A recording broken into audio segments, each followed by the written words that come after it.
तो इस कहानी की शुरुआत में हमें एक खूनी आदमी को दिखाया जाता है जो अपनी कार में एक आदमी को पकड़कर ले जा रहा होता है। तभी उसकी कार में पंक्चर हो जाता है। वो आदमी अपनी कार से निकलकर अपनी कार की डिग्गी में पड़े उस आदमी को जान से मारकर वहाँ से आगे रोड पर चला जाता है और वहाँ आने वाली कार से लिफ्ट मांगने लगता है। तभी वहाँ पर एक फादर अपनी कार को लेकर आते हैं, जो उसको खड़ा देखकर उसे अपनी कार में बैठा लेते हैं। उसके पास गन होती है, जिसको देखकर फादर डरते हुए उससे बोलते हैं कि तुम्हें बुरे काम नहीं करने चाहिए, हमें हमेशा अच्छाई की राह पर ही चलना चाहिए। गॉड हमेशा यही कहते हैं। जिस पर वो आदमी फादर से ये बोलता है कि लो फिर तुम भी गॉड के पास ही चले जाओ, और वो तभी फादर को गोली मार देता है, जिसकी वजह से उस कार का भी एक्सीडेंट हो जाता है। अब वो आदमी उस कार से निकलकर किसी और कार से लिफ्ट मांगने लगता है। तभी सामने से मैग्नोलिया नाम की एक लड़की अपनी कार को लेकर आ जाती है। वो उस आदमी के हाथ में बंदूक को देखकर डर जाती है और कार नहीं रोकती, पर वो आदमी चलती कार पर चढ़ जाता है। जिसके बाद वो कार में मैग्नोलिया के साथ छेड़छाड़ करने लगता है। वो मैग्नोलिया को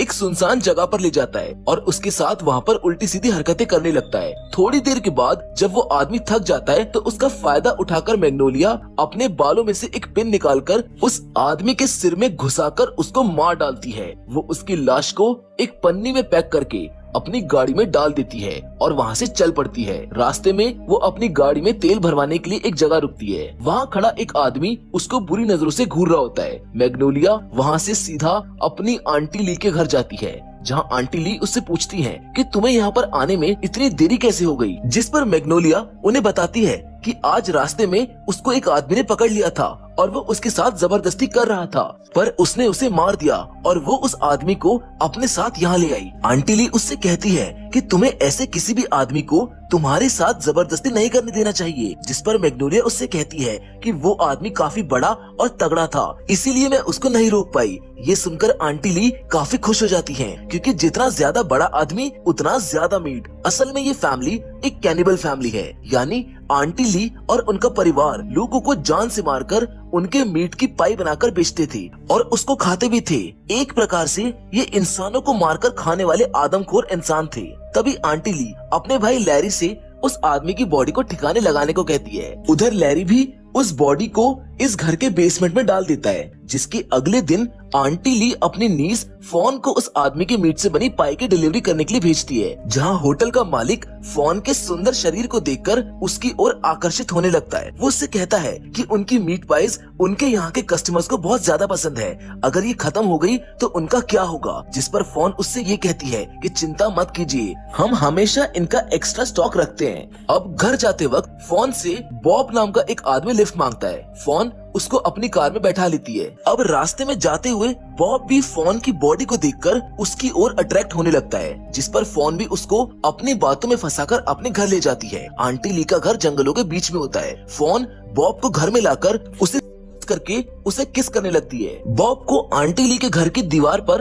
एक पेंटिंग लगी हुई दिखती है, जिसमें से काफी खून की खुशबू आ रही थी। वो पेंटिंग दिखने में इंसान की खाल से बनी हुई लग रही थी। फोन बॉब से उसके रूम में चलने को कहती है, क्योंकि उन दोनों को यहाँ पर कोई देख लेगा।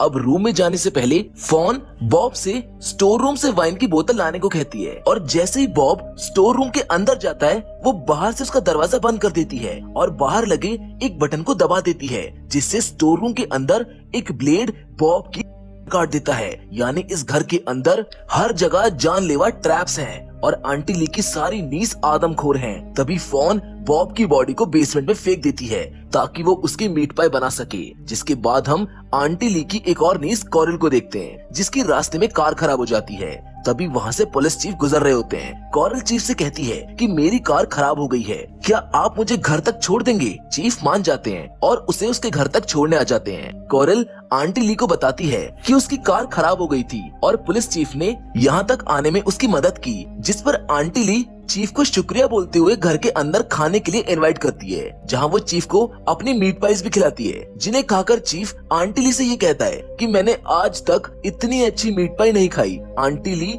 आपके हाथों में तो जादू है। जिस पर आंटी ली उससे ये कहती है कि ये तो मेरी सीक्रेट रेसिपी है जो मेरे अलावा किसी को नहीं पता, लेकिन मैं किसी दिन अकेले में आपको वो रेसिपी जरूर बताऊंगी। अब वहाँ पर हम आंटी ली की एक और नीस स्काई को भी देखते हैं। असल में आंटी ली की बहुत सारी नीस हैं। स्काई भी चीफ को थैंक यू बोलती है कि उसने उसकी बहन को सही सलामत यहाँ तक छोड़ दिया। वो चीफ को कुछ वेजिटेबल्स देकर वहाँ से भेज देते हैं, पर चीफ के जाते ही कोरल और स्काई लड़ने लगती हैं। दरअसल वो इसलिए लड़ रही थी कि उनमें से सबसे ज्यादा सुंदर कौन है। तभी आंटी ली वहाँ पर आकर दोनों को शांत करते हुए ये कहती हैं कि वो दोनों ही बहुत सुंदर हैं। उधर चीफ को घर जाते वक्त रास्ते में लैरी मिलता है। चीफ अपनी गाड़ी रोककर उससे ये पूछता है कि वो यहाँ पर क्या कर रहा है, जिस पर लैरी बताता है कि वो कोरल की खराब गाड़ी को ठीक करने जा रहा है। ये सुनकर चीफ उसे कोरल की कार तक लिफ्ट दे देते हैं। इधर घर पर आंटी ली कोरल और स्काई को आदमियों का शिकार करने के लिए भेजती है, क्योंकि पाई के लिए मीट कम पड़ रहा होता है। आंटी ली मैग्नोलिया से खाने की तैयारी करने को कहती है, क्योंकि उसकी बहनें शिकार पर गई हैं। तभी हमें एक प्राइवेट डिटेक्टिव को दिखाया जाता है, जो बॉब की तलाश में इस शहर में आया था।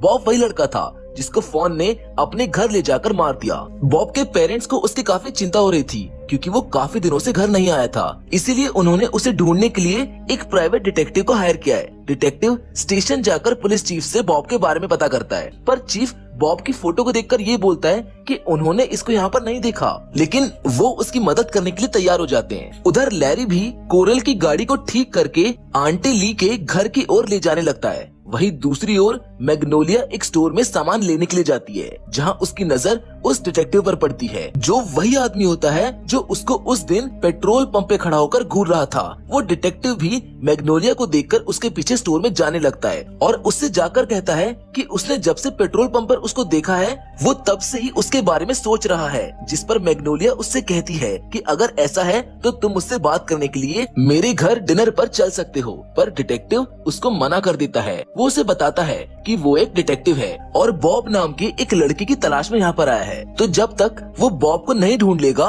वो कहीं नहीं जा सकता। मैग्नोलिया समझ जाती है कि शायद इसमें उसके ही किसी बहन का हाथ होगा, इसीलिए मैग्नोलिया बिना कुछ बोले वहाँ से चली जाती है। उधर स्काई और कोरल अपने शिकार के आने का इंतजार कर रही होती हैं और तभी उन्हें रोड पर 4 म्यूजिशियन आते हुए दिखाई देते हैं और वो एक बंदूक से उनकी कार के टायर पर गोली चला देती है, जिससे उन सब का एक्सीडेंट होने से बाल बाल बच जाता है, पर उनकी गाड़ी का टायर पूरी तरह से फट जाता है। वो सभी कार से बाहर निकलकर ये सोचते हैं कि अब इस सुनसान जगह पर कौन उनकी हेल्प करेगा। तभी कोरल और स्काई वहाँ पर आती है और उन करते हुए कहती है कि उनका घर पास ही में है, जब तक उनकी गाड़ी ठीक नहीं हो जाती तब तक वो सभी आज रात उन दोनों के यहाँ पर रुक सकते हैं। अब चारों लड़के कोरल और स्काई की सुंदर बॉडी को देखकर आज रात उनके घर रुकने को मान जाते हैं। कोरल और स्काई उन्हें अपने घर ले जाती है, जहाँ आंटी ली उन सभी लड़कों को बड़े प्यार से अंदर बुलाकर बैठाती हैं। तभी आंटी ली उन लड़कों के सामने एक फेक कॉल पर लग जाती है। वो उन सभी से बताती है कि वो मैकेनिक को कॉल कर रही है ताकि वो सुबह तक उन लड़कों की कार को ठीक कर दे। तभी उनमें से एक लड़का अचानक से आंटी ली से फोन लेने की कोशिश करता है ताकि वो उस मैकेनिक को उसकी कार के बारे में बता सके, पर आंटी ली उसे फोन ही नहीं देती और ये कहती है कि ये मैकेनिक बहुत जिद्दी है, ये उनके अलावा और किसी से बात नहीं करता। उधर अब हम मैग्नोलिया को देखते हैं, जो मरे हुए लोगों में बॉब के नाम को ढूंढ रही होती है, जहाँ पर उसको वो मिल भी जाता है, जिसको देखकर वो समझ जाती है कि उसका शक सही था, उसकी किसी बहन ने ही बॉब को मारा है। वो आंटी ली को इस बारे में बता देती है कि हमने एक बंदे को मारा था जिसको ढूंढने के लिए अब एक प्राइवेट डिटेक्टिव आया है, कहीं वो हम तक ना पहुंच जाए। जिस पर आंटी उससे ये कहती है कि तुम चिंता मत करो, वो हमारे पास तक कभी नहीं पहुंच पाएगा, क्योंकि हमें आज तक कोई नहीं पकड़ पाया। इसीलिए तुम इन चीजों को छोड़कर अपने काम पर ध्यान दो, आज घर में मेहमान आए हुए हैं। उधर लैरी कोरल की कार में पेट्रोल पंप पे तेल भरवा रहा होता है कि तभी वहाँ पर पुलिस चीफ आ जाता है, जो लैरी की डिग्गी में भरा हुआ काफी सारा सामान देख लेता है। वो उससे कहता है कि उसको इस सामान को सही से रखना चाहिए ताकि डिग्गी में और जगह बच जाए। तभी अचानक से चीफ की नजर डिग्गी में पड़ी एक काली पन्नी पर पड़ती है। चीफ उस पन्नी को खोलकर जैसे ही चेक करते हैं, उन्हें उसमें किसी आदमी के कटे हुए हाथ पैर और उसकी हड्डियां पड़ी हुई मिलती हैं, जिसको देखकर चीफ को लगता है कि लैरी ने किसी को जान से मार दिया है और वो तभी उसको गिरफ्तार कर लेते हैं। वहीं वो डिटेक्टिव एक ओल्ड आदमी के पास बॉब की तलाश करते हुए जाता है। वो बॉब का फोटो दिखाते हुए उससे पूछता है कि क्या आपने इसे कहीं पर देखा है, जिस पर वो बूढ़ा आदमी उससे बोलता है कि हाँ, मैंने इस लड़के को आंटी ली की नीस फोन के साथ देखा था, वो उसको अपने घर ले गई थी। जिस पर डिटेक्टिव ओल्ड मैन से आंटी ली के घर का पता मांगकर वहाँ से चला जाता है। उधर आंटी ली सबके लिए खाना लगा रही होती है। वहाँ पर वो 4 लड़के भी होते हैं, जहाँ वो कोरल से बेबी को उसके कमरे से ले जाने को कहती है। बेबी भी आंटी ली की एक और नीस है, जो दिखने में तो बड़ी है पर उसका दिमाग अभी भी बच्चों वाला है। वो सब बेबी को भी खाना खिलाने लगते हैं। इधर चीफ लैरी से ये पूछ रहे होते हैं कि उसने खून क्यों किए, जिस पर लैरी बोलता है कि उसने गलती से गुस्से में उस आदमी को मार दिया। असल में लैरी अपनी फैमिली को बचाने के लिए झूठ बोलकर ये इल्जाम अपने ऊपर ले रहा होता है। उधर खाने के बाद मैग्नोलिया बेबी को उसके रूम में छोड़ने जाती है, लेकिन तभी वहाँ पर एक लड़का बेबी को ऐसे बच्चों की तरह देखकर हंसने लगता है, जिसको देखकर स्काई को गुस्सा आ जाता है और वो नाराज होकर वहाँ से चली जाती है। उसके पीछे वो लड़का भी उसको मनाने के लिए जाता है। मैग्नोलिया भी उन 4 लड़कों में से एक को बेबी का रूम दिखाने के लिए ले जाती है, जहाँ पर उस लड़के को वहाँ पर पड़ी जंजीरें दिखाई देती हैं। वो लड़का मैग्नोलिया से पूछता है कि ये यहाँ पर किस लिए हैं, जिस पर मैग्नोलिया उससे ये कहती है कि वो इन जंजीरों से उसको बांधेगी और उसके बाद उसको प्यार करेगी। मैग्नोलिया उसे उन जंजीरों से बांध देती है और तभी बेबी पीछे से आकर उसका गला काटकर उसको मार देती है। इधर स्काई भी उस लड़के के मनाने से मान जाती है और उसको नीचे बेसमेंट में चलने को कहती है कि यहाँ हमें कोई नहीं देखेगा। और जैसे ही वो लड़का बेसमेंट का दरवाजा खोलता है, उसको वहाँ पर कई सारे आदमियों के देती है, जिसको देखकर वो डर जाता है और तभी स्काई उसके मुंह में एक हुक घुसाकर उसको हवा में लटकाकर मार देती है। दूसरी ओर फॉन भी एक लड़के को अपने रूम में ले जाती है, जहां मौका मिलते ही वो भी उस लड़के का देती है। बाहर कोरल भी इन लड़कों के चौथे साथी को अपने रूम में ले जाने लगती है। कोरल के रूम में काफी सारे असली और नकली सांप होते हैं, जिन्हें देखकर वो लड़का कोरल से पूछता है कि तुम क्या करती हो, जिसका जवाब दिए बिना कोरल नाचने लगती है, जिसको देखकर वो लड़का उसकी ओर आकर्षित होने लगता है और तभी कोरल उसके सीने में सांप के नकली दांतों को घुसा देती है, जिससे उसकी भी वहीं पर मौत हो जाती है। जिसके बाद आंटी ली और सभी लड़कियां इन सभी लड़कों के शरीर को काटकर मीट पाई बनाने लगती हैं। लेकिन तभी दरवाजे की बेल बजती है। मैग्नोलिया दरवाजा खोलने जाती है तो वो देखती है कि वो डिटेक्टिव तो अब उसके घर तक आ गया है, इसीलिए वो उसको अपनी बातों में लगाकर वाइन पिलाने लगती है। डिटेक्टिव उसको बताता है कि उसको फोन से बॉब के सिलसिले में कुछ बात करनी है। मैग्नोलिया कहती है कि फोन तो पूल में है, तुम वहाँ जाकर उससे बात कर सकते हो। इसीलिए डिटेक्टिव फोन से बात करने के लिए पूल के पास जाता है, लेकिन फोन उसका हाथ पकड़कर उसको पूल में खींच लेती है और एक एक करके फोन की सारी बहनें पूल के अंदर आकर डिटेक्टिव करने लगती हैं। तभी वहाँ पर आंटी ली काले कपड़े पहनकर आ जाती है। वो कहती है कि डेविल हमारी इस बलि को स्वीकार करो। उसके ऐसा कहते ही फोन और उसकी सभी बहनें डिटेक्टिव को बार बार चाकू मारकर मार डालती हैं। जिसके अगले दिन पुलिस चीफ लैरी को आंटी ली के पास लाता है और उनको बताता है कि लैरी ने किसी का खून किया है। ये सुनकर आंटी ली रोने का नाटक करती है। आंटी ली लैरी से पूछती है कि ऐसा क्या कारण था कि तुमने किसी को मार दिया, जिस पर लैरी सबसे कहता है कि मुझसे ये सब कुछ गुस्से में हो गया।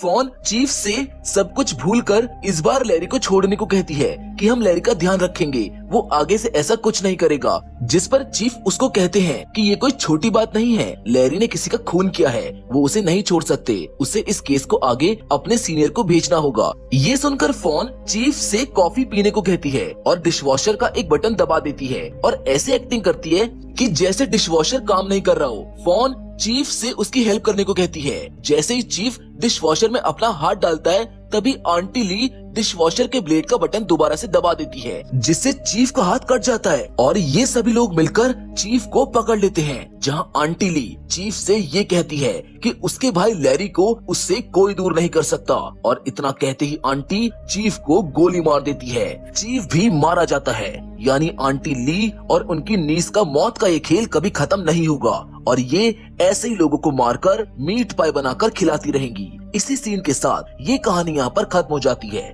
हम उम्मीद करते हैं कि आपको ये कहानी पसंद आई होगी। फिलहाल तो आज की वीडियो में बस इतना ही, लेकिन हम फिर से जरूर मिलेंगे और वो भी एक और नई इंटरेस्टिंग कहानी के साथ।